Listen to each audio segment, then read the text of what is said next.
Nag-post ang China ng sulat sa Facebook. Isang sulat na sinasabing galing sa sarili nating opisyal na nagsasabing ang Baho de Masinloc ay hindi sa Pilipinas. Isipin mo yon, hindi missile, hindi barko. Isang dokumento na ginagamit ng China para baguhin ang kasaysayan ng ating bansa.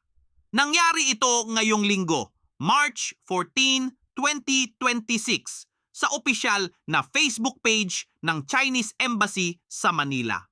Sa video na ito, ilalantad natin kung ano talaga ang sulat na yon, bakit ito walang legal na basehan, at kung bakit ang China ay natatakot sa isang bagay na hindi nila kayang baguhin ang katotohanan.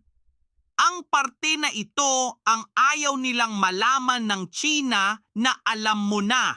Ano ba ang sulat na yon? Ayon sa Chinese Embassy, ito ay isang liham na may petsa ng February 2, 1990 na sinasabing galing kay Ambassador Bienvenido Tan Jr.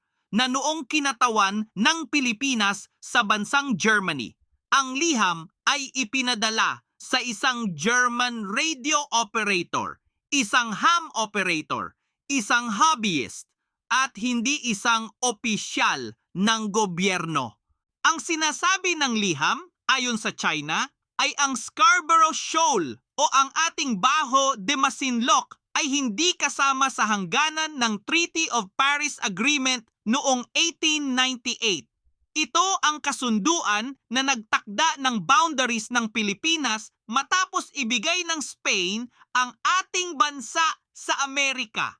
Ginamit ito ng China bilang ebidensya na noong 1990 pa ay inamin na raw ng sarili nating diplomat na hindi sa atin ang Baho de Masinloc. Pero narito ang katotohanan. Ayon kay Rear Admiral J. Tariela ng Philippine Coast Guard, ang isang ambassador ay walang kapangyarihan na isuko ang territorial sovereignty ng isang bansa. Tanging ang head of state o ang foreign minister lamang ang may ganitong autoridad. Ayon sa international law, ang sulat na yon, kung tunay man ito, ay isang simpleng liham sa isang pribadong individual. Hindi ito binding, hindi ito opisyal, hindi ito batas. At ito pa ang mas mahalaga. Kahit totoo man na ang Baho de Masinloc ay hindi kasama sa hangganan ng Treaty of Paris Line at ito ay inaamin ng ating sariling mga eksperto, hindi iyon nangangahulugang hindi sa atin yon. Bakit? Dahil ang Treaty of Paris ay ginawa noong 1898 bago pa man umiral ang modernong international law ng karagatan. Ang UN Clause Agreement o United Nations Convention on the Law of the Sea ay nagbibigay sa atin ng 200 nautical miles na exclusive economic zone. Ang Baho de Masinloc ay nasa loob ng ating EEZ.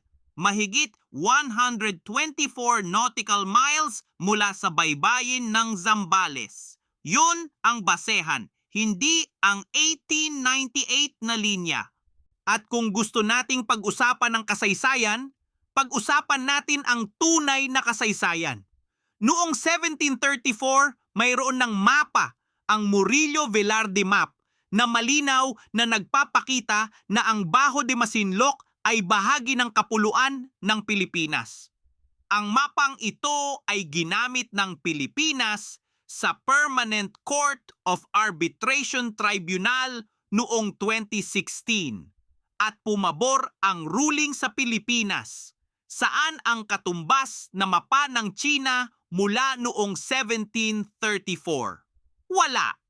Noong 2016, nagdesisyon ang Permanent Court of Arbitration Tribunal, isang international tribunal na partikular na dinisenyo para sa ganitong mga usapin. Ang 9-line claim ng China, ang kanilang malawak na claim sa halos buong South China Sea, ay walang legal na basehan sa ilalim ng international law. Tinanggihan ng tribunal ang historic rights claim ng China. at kinilala nito na ang Bajo de Masinloc ay traditional fishing ground o lugar na matagal ng pinangingisdaan ng mga mangingisda ng Pilipinas, Vietnam at China na dapat ma-access ng lahat. Ang China, tinanggihan nila ang ruling.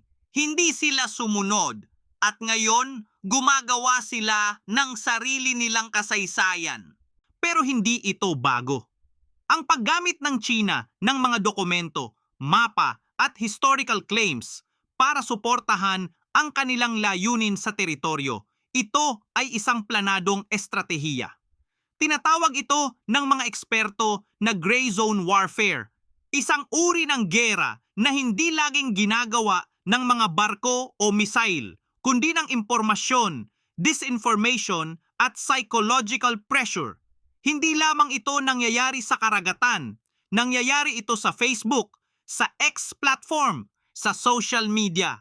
At ang target?